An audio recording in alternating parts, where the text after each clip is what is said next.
Bienvenue à cette émission Spiritualité. Je suis en studio avec Jean Sabry. Jean Sabry, le burn-out n'est pas quand même une maladie très rare. Non, surtout dans les temps qui courent, parce que c'est une course effrénée après le temps que l'individu se donne ou s'oblige à se donner pour rejoindre les exigences de sa vie professionnelle, et de sa vie familiale et de sa vie sociale. Alors on le rencontre autant... De plus en plus, ça va être la maladie, enfin, entre guillemets, maladie la plus répandue dans la planète entière en l'an 2020 juste. C'est bien calculé, mon histoire. Alors, ça vient du rythme de vie? Ben, ça vient du rythme de vie, de notre façon d'agir avec notre temps. Je veux dire, le temps qui coule, pas la période, pas le siècle. Mais en même temps, c'est une maladie du siècle, dans le sens qu'on est de plus en plus sollicité à aller vite, le plus rapidement possible, parce que, pour une raison ou pour une autre, les circonstances nous obligent.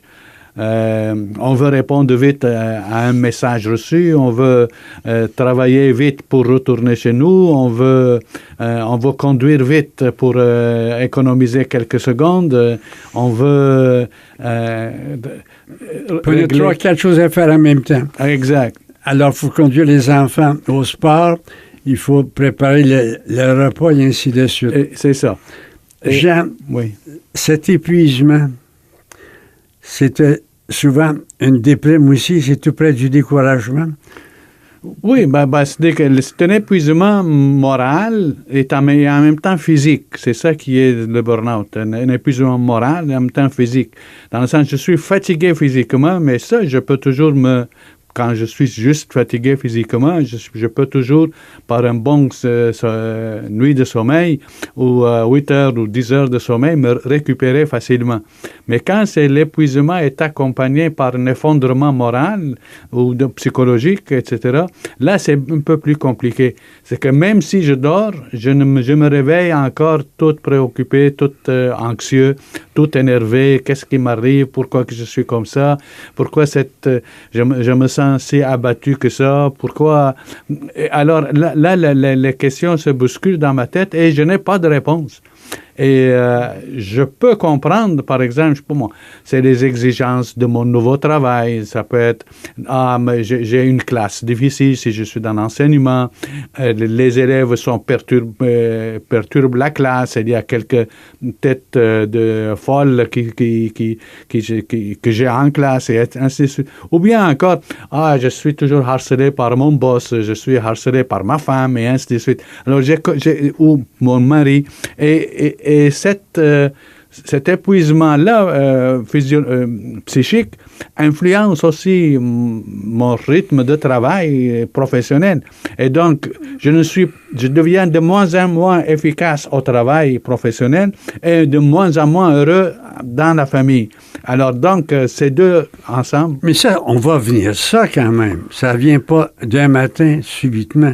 Non, c'est ça qui est insidieux, c'est qu'on va venir ça lentement, mais on se dit on est capable, encore 5 minutes, encore 10 minutes, et ainsi de suite.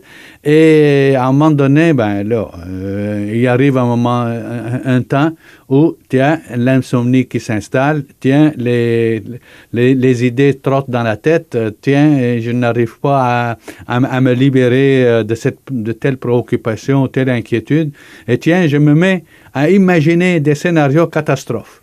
Alors, cette imagination catastrophe, ça empire en même temps la situation que je vis.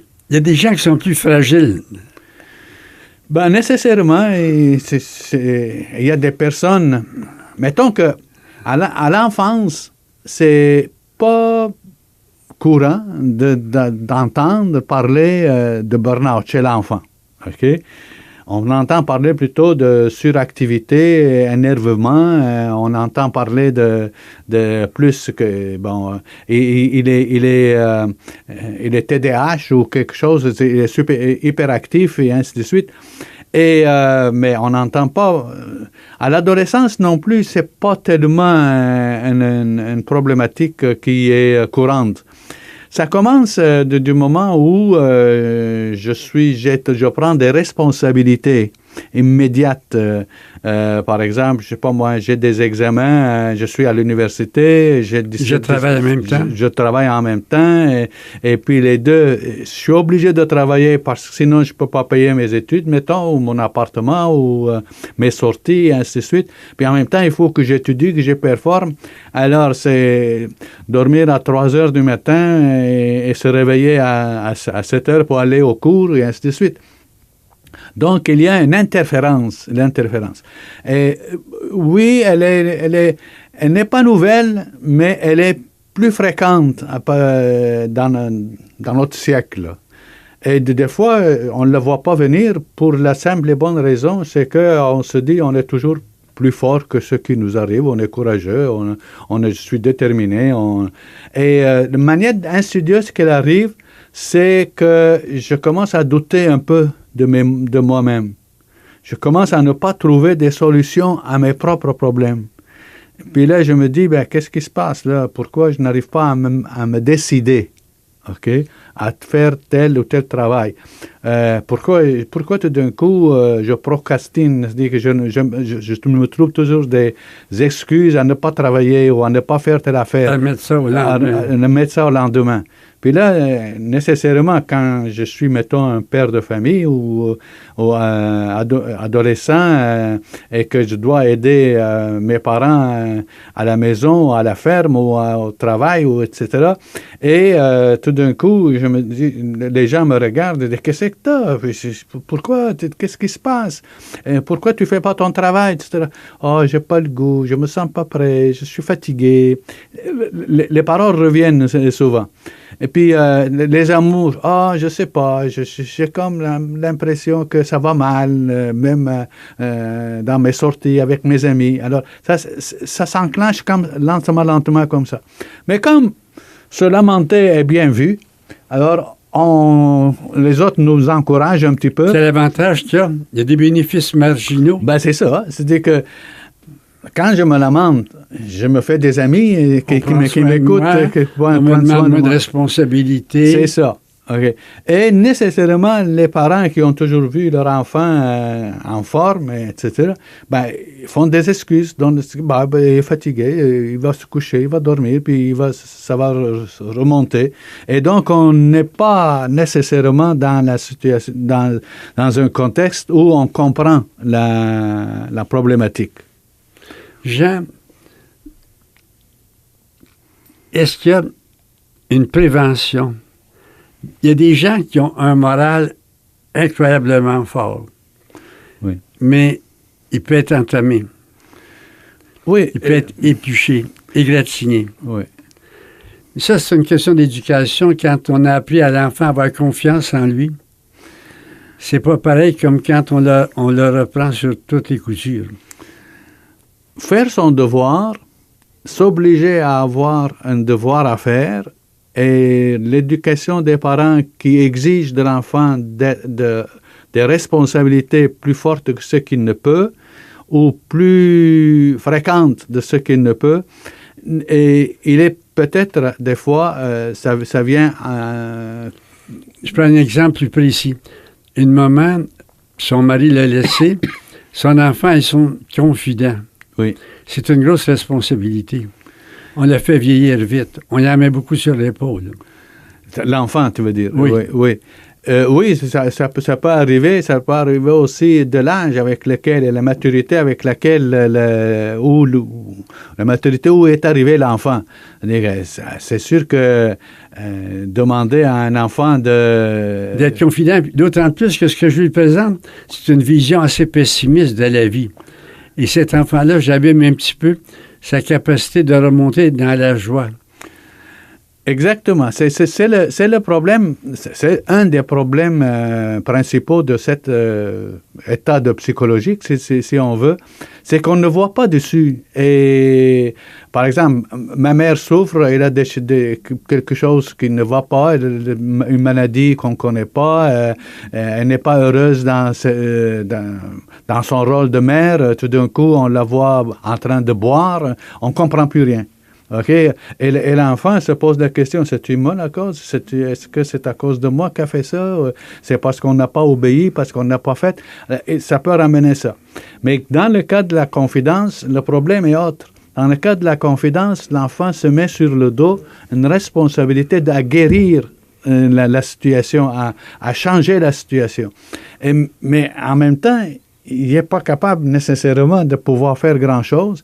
Alors, il prend sur ses épaules et il veut, par exemple, faire le ménage, il veut s'occuper de ses frères et sœurs, il veut encore travailler encore un peu plus pour rendre les choses plus agréables et ainsi de suite, ménager les forces de sa mère, ménager les forces de son père, parce qu'elle n'aime pas nécessairement l'interaction qui se passe dans la famille et ainsi de suite.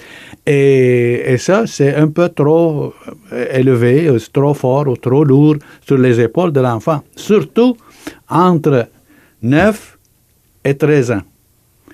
Parce que c'est une période de changement majeur chez l'enfant. Il sort de l'enfance et il commence à entrer dans l'adolescence et déjà l'activité hormonale s'enclenche et donc lui-même est en ébullition à l'intérieur de lui. Alors cet élément extérieur s'ajoute à ça et il se comprend encore moins. Et donc il est un peu perdu. Et le parent, au lieu d'être le confident de l'enfant pour l'aider à surmonter, c'est le contraire. C'est le contraire qui se passe. Et c'est dans ce sens-là que l'enfant, à un moment donné, se retire, démissionne. Parce qu'il y a des enfants qui, je dirais, sont éduqués pour être forts.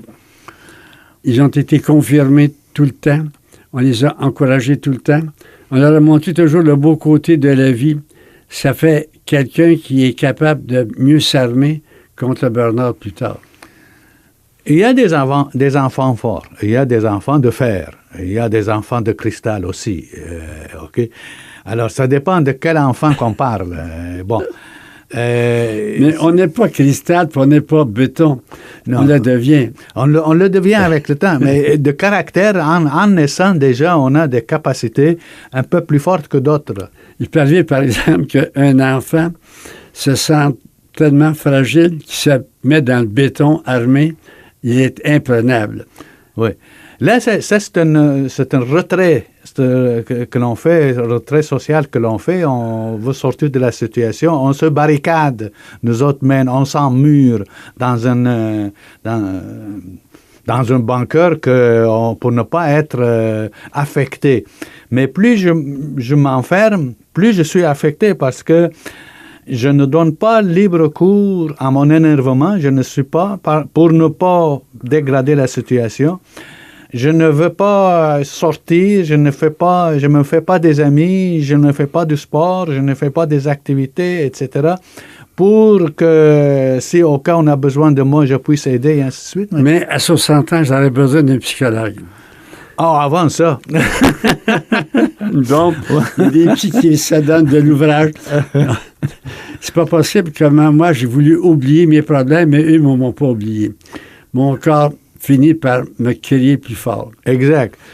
C'est pas possible comment c'est une pédagogie, une stratégie, qui est extrêmement dangereuse. On y revient.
Alors, je suis avec mon psy préféré, Jean Sabry. Jean Sabry, quand on est épuisé, on peut appeler ça le burn-out, mais c'est un épuisement à la fois physique et psychologique, comme tu as dit tout à l'heure. Il y a moyen de se prévenir un peu de cela ou de donner à cela une chance de nous attraper, dépendamment un peu de l'éducation qu'on a eue à la famille, un peu de la manière dont on a vécu son enfance. Alors, on en était là. Jean, qu'est-ce que je peux faire de mieux comme parent pour permettre à mon enfant de lutter contre ces tentations de burn-out, contre ce danger de burn-out? Je le confirme, je veux chercher ce qu'il y a de meilleur en lui, je le développe ce qu'il y a de meilleur en lui. J'essaie de ne pas trop mettre l'accent sur ce qui n'est pas bon, mais plutôt sur ce qui est bon. Et ça peut arriver à faire une personnalité un peu plus apte à lutter contre le burn-out. Bon, l'enfant ou l'adolescent, il est toujours en opposition, n'est-ce pas? On s'affirme en s'opposant. OK? Maintenant, quand on parle à l'adolescent ou à l'enfant, on peut parler soit directement, soit indirectement. La parole directe, elle peut être exigeante, elle peut être déstabilisante, elle peut être aussi en même temps critique et démoralisante. Pour éviter ces éléments-là, il est mieux de parler de soi comme cause de ce que je veux guérir. Oh, attendez un peu, là. Il va falloir que je prenne des notes. Mettons, je donne un exemple. Je veux que mon adolescent m'aide sur la terre, OK?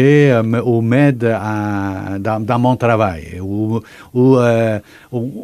les fins de semaine m'aident, par exemple, à remettre le chalet en ordre, etc. Alors, un père de famille peut dire, bon, tu vas faire ça, etc. L'enfant, à un moment donné, dit, oui, mais j'avais prévu telle affaire, tiens, tout tombe à l'eau. Alors, la frustration vient s'installer. Et là, je suis déjà fatigué, je n'ai pas encore fini mes études. J'avais des projets, je ne peux pas. Alors, donc, il y a une frustration, il y a une émotion qui n'est pas écoutée. Si, par contre, le père est, mettons, prendre le cas, il y a un beau chalet qui est en désordre et je n'ai pas la force d'aller le travailler parce que j'ai telle responsabilité. Il parle de lui, il parle de ce qui l'intéresse, en même temps, et du temps qu'il a et de la capacité qui se présente, des forces qu'il a, et en même temps, il se donne la mission de dire « Je ne suis pas apte cette année où je dois faire ça. Y a-t-il quelqu'un qui peut m'aider là-dedans? » C'est indirect. Okay? L'enfant, il saisit. Donc, il va falloir que j'aide mon père. Ou il va falloir, etc. L'initiative vient de l'adolescent. Elle ne vient pas du parent. Et quand l'initiative vient de l'autre, elle est faite avec plus de joie. On appelle ça prendre ou donne un autre exemple pour dire. Je suis dans un local et il fait très chaud. Alors, il faut ouvrir les fenêtres. Mais au lieu d'aller ouvrir les fenêtres parce que je suis pris par autre chose, je dis, vous ne trouvez pas qu'il fait chaud? Vous ne trouvez pas qu'il fait chaud? En d'autres, il n'y a pas quelqu'un qui peut ouvrir les fenêtres, etc. Alors, donc, le travail est fait. Jean, t'es dangereux. Mais non. Non. OK. Là, je me demande, dans mon émission, où est-ce que tu me mènes? Okay. L'idée de ça, c'est de faire prendre la responsabilité directement par l'autre ou l'initiative par l'autre. Et ça se fait la plupart du temps avec joie, avec empressement, et il n'y a pas de problème là-dessus. Même que ça donne un élément de fierté. OK? Je donne un exemple. J'avais 7-8 ans, OK? Et la lumière vient à s'éteindre. Et il faut absolument avoir la lumière à la maison. Moi, j'avais vu mon cousin, comment il réparait l'entrée électrique pour que la lumière vienne. En ce temps-là, c'était des filaments qui devaient être mis entre deux vis et ils ont brûlé. Alors, je monte sur une chaise, je m'en vais réparer les deux filaments. Ma mère me crie après, touche pas, c'est parce que c'est dangereux, parce que tu vas te faire électrocuter. J'écoute pas du tout. Alors, je suis sûr de mon affaire. Alors, je répare d'un coup. Ah ben, t'es capable, c'est bon, c'est excellent. Alors, l'élément, au lieu que ça soit négatif pour ma mère et que ça soit négatif pour moi, a été bénéfique pour les deux. Et c'est ça l'idée de faire prendre l'initiative. C'est qu'en même temps, je me sens fier de ce que je fais. Et ça, ce sentiment-là, déjà, combat le burn-out. Le sentiment de se sentir capable, confiant, fier, responsable, etc. Mais en même temps, heureux de quelque chose que je fais. Et on dit souvent, on en présente des pilules, il y a des pilules antidépressives pour le burn-out, etc. Là. Mais il y a aussi des manières très pratiques de le faire. Changer le milieu, changer du milieu. Par exemple, dans une période où j'enseignais au cégep, une année, j'étais vraiment très fatigué. Je ne sais pas ce qu'on avait fait. Je pense que j'avais étudié tout l'été à l'université. Puis en même temps, la session commençait. Et j'en pouvais pas. Alors, je me sentais vraiment très, très, très mal. Je suis allé voir le médecin. Je lui parle de ça. Il dit, probablement, tu fais un burn-out. Alors, je vais te donner 2 semaines de congé forcé. Et tu viendras me voir dans 2 semaines. Alors, comme par hasard, ça tombait pendant les semaines de relâche de l'école. Je dis, la meilleure place où on peut aller se reposer, c'est au soleil. Alors, j'ai pris toute la famille, on a pris les enfants, puis on est parti à Walt Disney. On a passé 1 semaine dans les manèges. On a vu tout ça. C'était des lieux où je n'avais pas vu. Des choses que je n'avais pas faites, des éléments je voulais faire plaisir aux enfants parce qu'on était là. Et tout ce lieu aménagement extérieur et les activités qu'on faisait qui étaient sorties de l'ordinaire, ont non seulement donné, énergisé mon physique, mais en même temps le mental. Donc, je me dis, il y a probablement des références qu'il faut, ou des représentations qu'il faut changer pour sortir de cet état d'épuisement. Et ces références et ces représentations sont changer la manière de faire les choses, le faire autrement, avec un peu plus de panache, si tu veux, avec plus de couleurs, et on appelle ça modifier sa vision des choses. Quand tu es venu, tu étais comment? J'étais bien.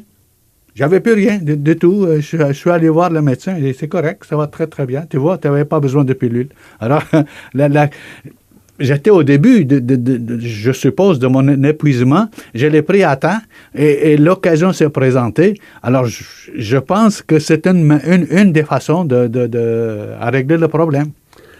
On appelle ça un peu tricher avec soi-même. Ou se donner d'autres pistes, d'autres alternatives. Par exemple, on dit quand je suis extrêmement fatigué, faire des choses qui me sortent de mon problème. Exact. Et qui sont faciles à faire et que j'aime faire. Voilà. Alors, l'idée sortie de ces affaires, ça peut être le jardinage, ça peut être la course, ça peut être la bicyclette, ça peut être un tas de choses. Là. C'est d'être sensible au commencement. C'est ça. Prendre ça au sérieux. Au début. Souvent, il y a une espèce d'orgueil qui joue. Ouais. Je suis capable, je peux. Et là, la catastrophe est inévitable. Oui, mais parce qu'on a aussi des pistes. Là. C'est-à-dire que si n'importe quoi m'énerve, si n'importe quoi m'épuise, si n'importe quoi, je trouve ça une montagne, c'est sûr que je suis déjà avancé dans mon burn-out, là. OK? Alors, la question, c'est de trouver ça, de prendre ça au début, au sérieux au début. D'écouter le cœur. Exact. D'écouter le psychisme. Oui. Et de prendre ça au sérieux. C'est ça. Alors, dès que quelque chose m'énerve plus qu'à l'habitude, me préoccupe plus qu'à l'habitude, quand j'ai moins d'entrain à faire un travail, quand je me lève le matin avec moins d'entrain qu'à l'habitude, je dois prendre ça au sérieux. Oui. Et ça, c'est relié à nos aptitudes. Mettons que je suis optimiste. OK? Et, c'est long beau d'entendre Jean Sabri, mettons que je suis optimiste. OK. Alors, tout d'un coup, je vois que ce que je suis en train de faire, c'est pas dans l'ordre naturel de moi-même. Là. C'est pas ça. Je suis pas comme ça généralement. C'est que mon aptitude à être optimiste vient m'envoyer un message. Il y a quelque chose qui va pas. Comme quand je vois les choses chez les autres qui sont de travers, alors qu'habituellement, je voyais ce qui était de beau chez les autres. Ouais. Ça, c'était aussi une sonnette d'alarme. Oui, c'est ça, exactement. Donc, mais l'aptitude la plus importante pour régler le problème d'épuisement, c'est la joie de vivre. Si j'ai cette aptitude-là, tôt ou tard, je vais me saisir et je vais comprendre qu'est-ce qui se passe. Or, qu'est-ce que c'est la joie de vivre? C'est cette capacité qu'on a de regarder les choses ou de vivre les choses en vue d'avoir un bien-être psychologique. Okay? Comme quand je suis malade, je vais prendre une aspirine ou je vais prendre un médicament, etc., parce que mon bien-être physiologique ou physique n'est pas en état. Okay? Mais c'est la même chose au niveau psychologique aussi. Pour le début, c'est sûr qu'il y a des problèmes qui peuvent être plus graves. On ne parle pas de maladie mentale, on ne parle pas de difficultés dépressives majeures. Okay? Mais au tout début de l'épuisement, c'est ce qu'il faudrait faire. Jean, la joie de vivre a comme arrière-fond toute une vision du monde. Si, par exemple, pour moi, je suis toujours dans la perspective que ce qui arrive, c'est toujours mauvais. En d'autres mots, quand je suis collé à l'actualité, qui me présente toujours ce qui marche moins bien dans le monde, j'en arrive petit à petit à adapter une espèce de culture du pessimisme qui est bien vue aujourd'hui. Aujourd'hui, d'être optimiste, c'est un peu suspect. Oui, je comprends. À chaque fois que je dis que je suis optimiste, tu me reprends. Oui. Ça fait bien d'être pessimiste. Le monde va mal, il est désorganisé. C'est pas possible comment tout ça crée une culture de mort, une culture qui, finalement, rend fragile les êtres devant des épreuves. Quand je réagis mal, face à un événement ou à une nouvelle qui arrive, okay? Par exemple, ce qui est arrivé à Toronto dernièrement, là, l'attaque au bélier, là, okay? Si je réagis en condamnant tout de suite, je ne me donne pas l'occasion de regarder avec distance les événements. Okay? Je condamne déjà le geste, c'est sûr il est condamnable, mais j'ai en tête une manière que voici la raison pourquoi les choses se font. C'est ça qu'on appelle une vision. Mais quelqu'un comme lui ne pouvait pas faire autrement. Okay? C'est un jugement apporté sur une situation quelconque, qu'elle soit triste ou joyeuse ou autre. Cette vision du monde-là, elle est fabriquée par moi-même, à travers de mes propres expériences. Mais elle est surtout fabriquée par toutes les habitudes que j'ai acquises dans la vie.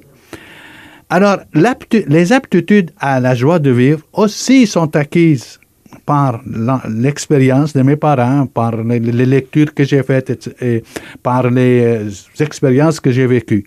C'est ce qu'on va résumer par le mot référence. À quelle référence je fais appel quand je suis dans une situation énervante, quand je suis dans une situation difficile, Est-ce que je fais par le retrait ou est-ce que je fais par l'analyse ou est-ce que je me prends tout simplement une distance pour mieux voir? Est-ce que je m'en vais consulter? Est-ce que j'en jase? Est-ce que je parle? Mais moi, je m'oblige à voir ce qu'il y a de beau dans le pire. Non, c'est parfait. C'est parfait. Puis je suis pas psychologue à part de Mais ça. c'est très, très bien. C'est une bonne aptitude.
Jean, lorsque je suis inquiet, il y a un instinct qui se déclenche, je ramasse, au cas où. On appelle ça l'encombrement. Ça n'a pas de bout. Il y a des gens qui ont des maisons, des greniers, des caves d'un encombrement incroyable. Mais c'est aussi l'encombrement psychologique. Et ça, c'est catastrophique. Ça me mène tout droit un jour au burn-out. Oui, on a cette tendance-là qui est en soi pas mauvaise de ramasser au cas où, mais qu'elle est mauvaise une fois que je commence à oublier de qu'est-ce que j'ai ramassé. Dans le sens que, mettons, je sais pas moi, je trouve une vis par terre ou un clou, etc. Je suis porté à le ramasser, mais je peux le ramasser de plusieurs façons.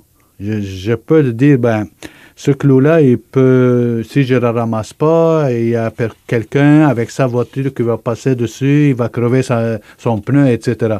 Là, je fais un acte charitable en le ramassant. C'est pas parce que je veux le clou. C'est tout simplement. Ça dépend de qu'est-ce que je fais avec ce que je ramasse. Mais dans l'inquiétude, je le ramasse au cas où, moi. Voilà. J'en aurais besoin. C'est ça. Et on finit par avoir des vies extrêmement encombrées. Exact. Puis à un moment donné, l'idée d'encombrement, c'est que j'en ai pas besoin, mais au cas où. C'est ça. Mais pourquoi je fais toujours ce geste-là? C'est une habitude qui est acquise à économiser ou à économiser. Ça va m'aider à ne pas courir les magasins pour telle affaire. Ça va être disponible quand les choses vont se briser. Ça va être disponible à économiser, par exemple, de l'argent si tel appareil brise. Ça peut être. Il y a des raisons valables pour ramasser des choses. Mais quand c'est tout ce que je ramasse, ça fait des années qu'il est là et que je ne sais même pas qu'ils sont là, okay? Là, je dis, il y a un encombrement quelque part, il y a des étagères. Quand je fais le ménage, je dis, il y avait ça. Ça fait 12 ans que je cherche cette affaire-là. Là, c'est un peu grave. Et l'encombrement psychologique est plus grave encore. Oui. Quand dans ma tête, tout est confus, tout est mêlé. Voilà.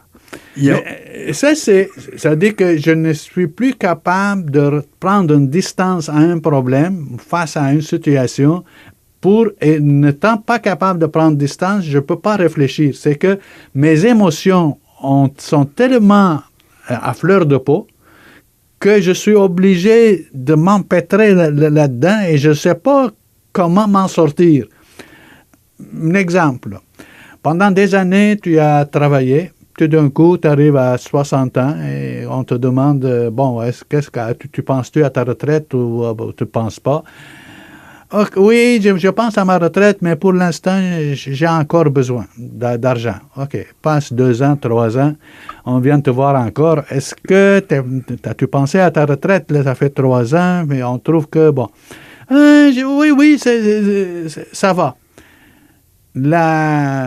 L'idée émotive, c'est ma peur de prendre cette retraite-là. Mais je suis encombré là-dedans parce que je n'arrive pas à la regarder de loin et de l'analyser. J'ai peur de quoi au juste? Okay? Est-ce que j'ai peur de m'ennuyer? Est-ce que j'ai peur d'être en face de moi-même? Est-ce que c'est parce qu'il va falloir que je change ma manière de vivre?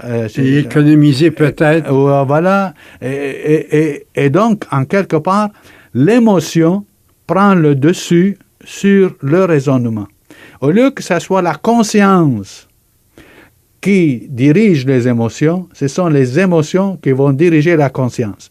Dans cette situation-là, il y a un encombrement psychologique. On appelle ça les 3 E.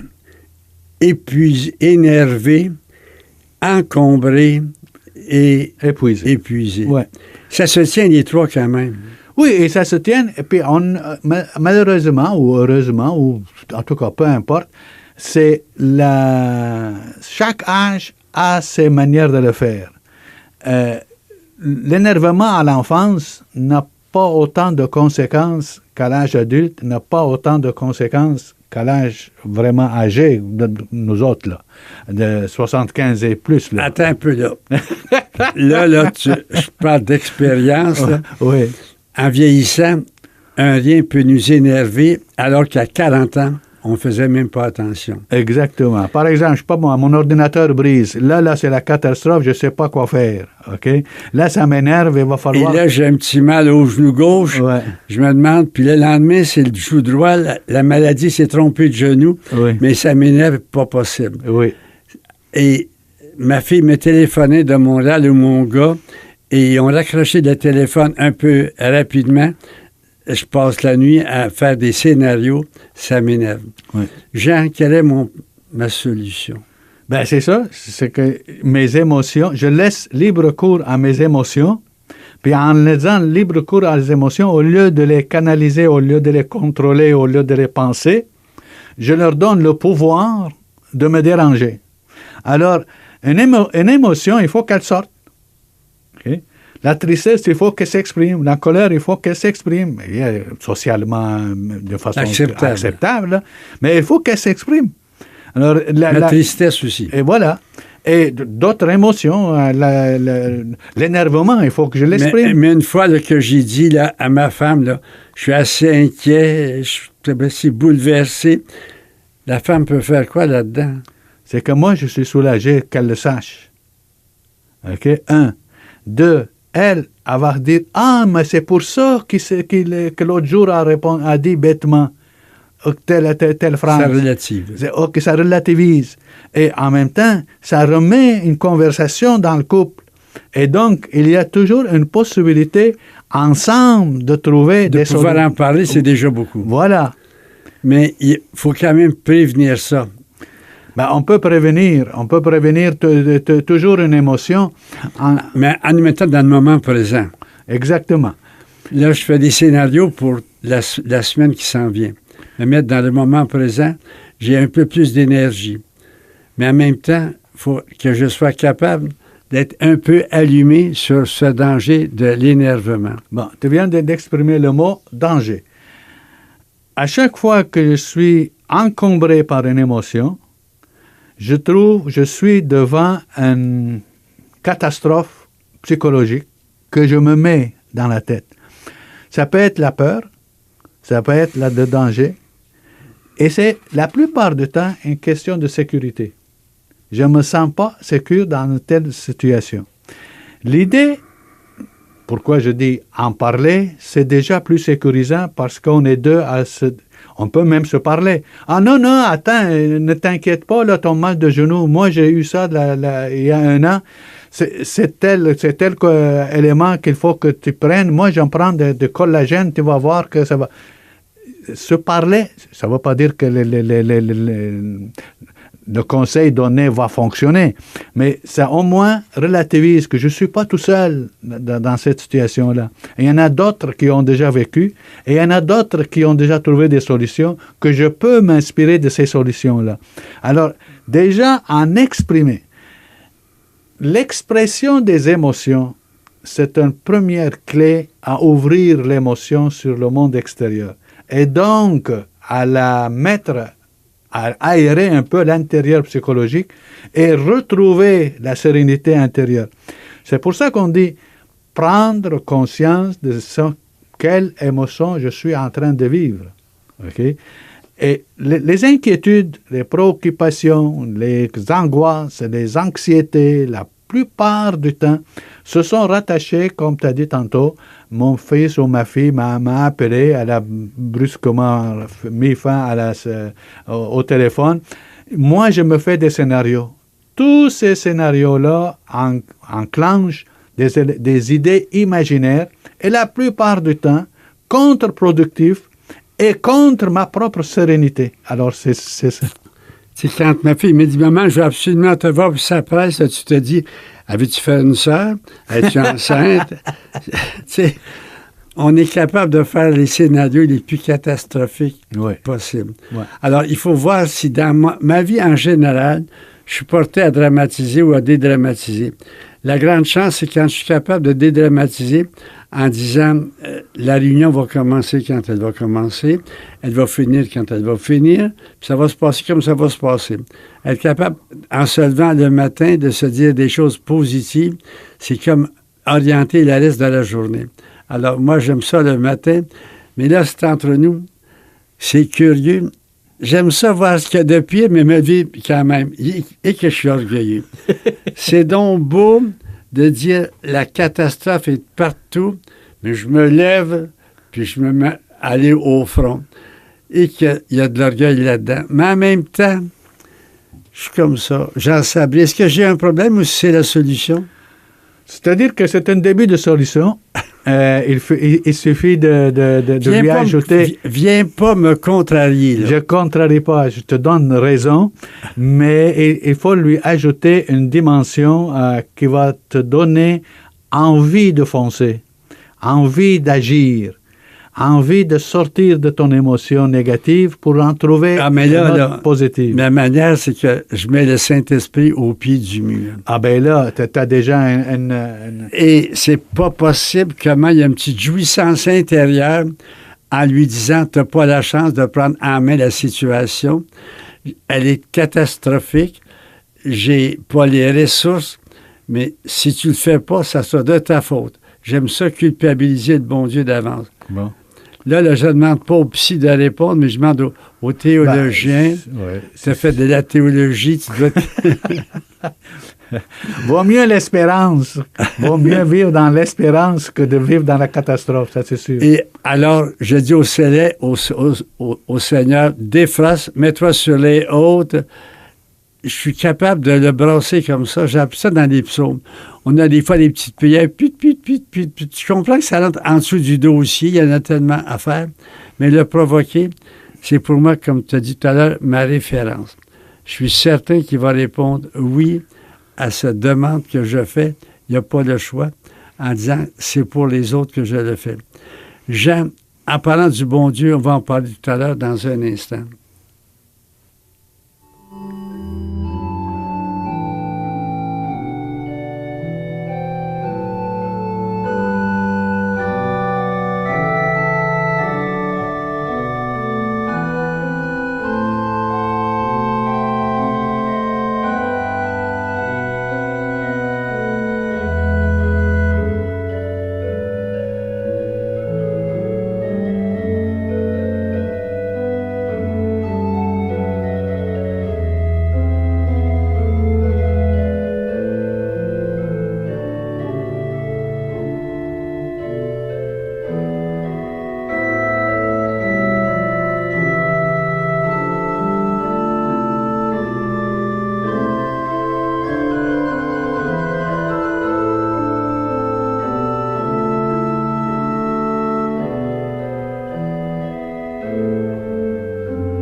Jean, il y a un beau texte qui pourrait reprendre, mais en profondeur, ce que nous avons dit. C'est dans Matthieu, chapitre 6, sur l'inquiétude. Voilà pourquoi je vous dis, ne vous inquiétez pas pour votre vie, de ce que vous mangerez. Ça, je pense qu'on peut régler ça entre nous. On l'a déjà. On a ce qu'il faut. Ni pour votre corps, de quoi vous le vêtirez. Ça aussi, Jésus parle dans un monde de grande insécurité, mais l'ensemble, il est très beau. Il nous met à l'école des oiseaux, la zoisologie. Regardez les oiseaux du ciel. Regardez les listes des champs. En d'autres mots, quand on est bien inquiet, bien énervé, il n'y a rien d'aussi efficace que d'aller voir les oiseaux, de regarder les oiseaux, de regarder la nature. C'est déjà quelque chose qui est extrêmement aidant. Ben, c'est ce qu'on appelle notre aptitude à s'émerveiller. Okay?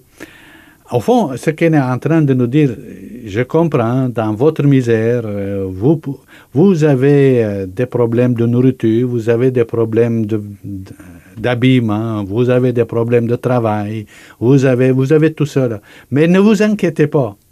Okay? Regardez, la nature elle-même ne s'inquiète pas. Okay? Elle travaille pendant que vous autres, vous vous reposez l'hiver et que vous êtes dans vos chaumières et que le chauffage est parti. L'arbre continue à travailler et la sève va finir par monter. Donnez-lui le temps. Dans ce premier événement, donnez-lui le temps. Mais en même temps, regardez-le pendant qu'il travaille. C'est-à-dire qu'émerveillez-vous de cette force qu'il habite. C'est beau de regarder la nature. On sort de soi, puis on voit comment la nature qui était là avant nous, puis elle va être là après nous, comment cette nature-là travaille avec efficacité, mais lentement. C'est pas possible comment c'est une belle école. Alors, Jésus nous met à cette école-là, puis il continue à la fin en disant, « Ne vous inquiétez donc pas pour le lendemain s'inquiétera de lui-même. À chaque jour suffit sa peine. » Alors, regardez la nature, puis vivre le moment présent. Voilà. Mais nous été élevés souvent dans un cadre un peu artificiel, où la nature n'était pas une école, mais était quelque chose à dompter, à surmonter, à mettre à notre service. Nous sommes dans le monde un peu très artificiel. Ça, c'est pas aidant. Puis il y a un monde qui nous a appris à planifier, à préparer le lendemain en n'étant jamais trop dans le moment présent. Je trouve que c'est deux belles perspectives dans ce Matthieu chapitre 6. Il y a des choses qui arrivent dans le monde, par exemple, dans les nouvelles technologies, de mettre de la verdure sur les immeubles. Dans un certain sens, quand la verdure est vraiment de la verdure, okay, et non pas artificiellement verte comme telle, on voit le génie humain travailler. Okay? Et on voit que l'être humain lui-même cherche des alternatives rattachées à la nature, rattachées au milieu de qu'est-ce qui se passe à l'extérieur de nous-mêmes, et de voir sur les toits des immeubles, des jardins qui fleurissent, planter des arbres à chaque événement important, ou même dernièrement l'initiative, si vous mettez votre urne par terre, plantez un arbre à côté, ça va en même temps protéger et ça va en même temps aider les générations futures à retrouver leur oxygène et ainsi de suite. Donc, en quelque part, on est capable d'aller chercher des solutions à nos propres problèmes. Mais pourvu qu'on se dise, aujourd'hui c'est ça, demain c'est autre chose. Sans le savoir, on est dans cette école de Jésus. Oui. Se mettre à l'étude de la nature, la laisser entrer dans notre maison avec de la verdure, avec des plantes, et ainsi de suite. Tout ça très, très beau. Et l'autre aspect, c'est cette éducation au moment présent. Il me semble que ça nous manque encore un peu. On est tellement élevé à planifier, à prévoir. Il me semble que nous avons à nous mettre dans notre Père. Donne-nous aujourd'hui notre pain. C'est une formule qui n'est pas tellement française ou littéraire. Donne-nous aujourd'hui notre pain de ce jour. Moi, je me rappelle comment, sur le lieu d'un accident, on peut avoir un calme incroyable. Après, le problème vient. Oui. C'est dire que nous avons des ressources intérieures pour faire face aux dangers, aux difficultés, mais au moment même. Oui. Et je suis toujours surpris de voir comment je suis brillant, des fois, en disant je n'avais même pas pensé à cette réaction-là. Elle est venue spontanément, mais elle est venue. Oui, elle est venue des entrailles qu'on appelle, etc. Mais en même temps, c'est-à-dire qu'elle n'a pas oublié que si je suis dans une situation traumatique, de prendre soin aussi de mon trauma demain, après-demain ou dans les 48 heures. Parce que ce que je vis d'une façon émotive très intense à un instant donné ne disparaît pas. Il va être là. Pour ne pas lui donner emprise sur mes journées futures, il faut que je le verbalise et le partage. Et ça, c'est important aussi dans une situation. C'est que je fais aujourd'hui ce que je dois faire aujourd'hui, mais je fais aujourd'hui aussi pour ce que je dois faire demain. Oui, là, je t'interromps parce que le temps est un peu court. Il dit aussi autre chose. Vous ne pouvez pas prolonger un temps soit peu votre existence. En d'autres mots, mettez-vous pas sur le dos des responsabilités que vous ne pouvez pas porter. Voilà. Prendre juste la charge que vous pouvez prendre. C'est très beau ce qu'il nous dit comme troisième solution aux inquiétudes. Qui d'entre vous peut, par son inquiétude, prolonger tant soit peu son existence? En d'autres mots, me mettre sur l'épaule juste ce qui m'est demandé de porter. Alors, je reprends, se mettre à l'école de la nature. Deuxièmement, vivre le moment présent. Puis troisièmement, pas se mettre sur les épaules quelque chose qui nous dépasse. On ne peut pas prolonger notre vie. Je veux dire, on peut la prolonger d'une façon là, au jour le jour, mais pas d'une façon à l'année. Prendre juste ce que vous pouvez prendre. Jean, je te remercie d'avoir pris part à cette émission.